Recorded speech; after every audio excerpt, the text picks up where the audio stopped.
આપણા દેશમાં જો આપણે જે પરિવર્તન, જે વિકાસ એ આપણે જોઈ રહ્યા છીએ, આપણા શહેરમાં જે વિકાસ થયો છે એ પણ આપણે જોઈ રહ્યા છીએ. અનેક યોજનાઓ સરકારની અમલમાં છે અને આયુષ્યમાન જેવી યોજના. આજે મારા ઘરે એક અમારા 14 સેક્ટરના કાર્યકર વિનોદભાઈ આવ્યા. મને કે અંકલ કે 70 વર્ષ ઉપર હોય ને અને આયુષ્યમાન કાર્ડ મોદી સાહેબે ફ્રી કર્યું છે એટલે ફોર્મ ભરવાનું છે. એટલે આવી અનેક યોજનાઓ આ સરકાર દ્વારા આવી છે અને ગરીબોને ઘણા બધા લાભ મળ્યા છે. એટલે આપણે ફક્ત આપણી ગરીબાઈનો લાભ એનું નહીં વિચારવાનું, અત્યારે આપણે આપણા રાષ્ટ્રના વિકાસ માટે વિચારવાનું છે.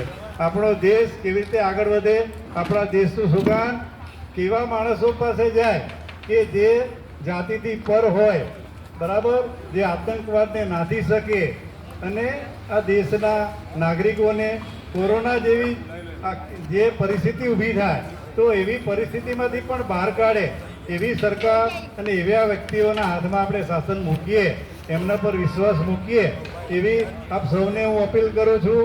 મને તો મોદી સાહેબની એક ઘટના કહીશું આપને કે ભાઈ આપણા મોદી સાહેબ કેમ વડાપ્રધાન બને, બીજા કોઈ કેમ ન બને. એટલે જ્યારે હું પોરબંદર મારી જોબ હતી ને 3 વર્ષ, તમને એમ થશે કે સાહેબને એમણે સન્માન કર્યું એટલે આ ઘટના કહી રહ્યા છે, પણ ના, એવું નહીં. કેટલી બધી કુશાગ્ર બુદ્ધિ, કેટલું બધું માઇક્રો વિઝન એમનું કે હું ત્યાં શાળા અને કોલેજોમાં છે ને વ્યસન મુક્તિના કાર્યક્રમ કરતો.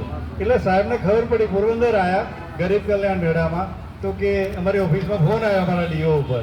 હું ક્લાસ 2 હતો અને અમારા ક્લાસ 1 ઓફિસર નયન શુક્લ હતા. એટલે બધો સ્ટાફ ગભરાઈ ગયો કે સાહેબે બોલાયા છે કે શું હશે. એટલે મારો 2:30 વાગે નંબર આવ્યો, કેમ કે સાહેબ ત્યાં આવ્યા એટલે ત્યાંના કાર્યકરોને મળે, ધારાસભ્યોને મળે. એટલે 2:30 વાગે સર્કિટ હાઉસમાં જ્યારે નંબર આવ્યો ત્યારે મને કે તમે પીડીબાઈનું જાન ગીત ગાઓ. હું સાહેબ મારો રાગ નથી, મને કે જેવું ફાવે એવું ગાઓ. આ ઘટના એટલા માટે કહું છું કે જો જે વ્યક્તિ મારા જેવા તો અનેક વ્યક્તિઓ કામ કરતા હશે, પણ એમની દ્રષ્ટિ તમે જુઓ કે નાના વ્યક્તિ તરફ પણ એમનું લક્ષ્ય છે, એમની નજર પહોંચે છે. તો આવી વ્યક્તિ વડાપ્રધાન બને જ ને, કેમ ના બને. આપણામાં પણ એવી વિલક્ષણ બુદ્ધિ હોવી જોઈએ. નાના માણસોને આપણે કદી એવોર્ડ ના કરવો જોઈએ, એને પણ આપણે રિસ્પેક્ટ આપવું જોઈએ. અને આ મોદી સાહેબના જે ગુણો છે ને એમાંથી આપણે શીખવા જેવું છે.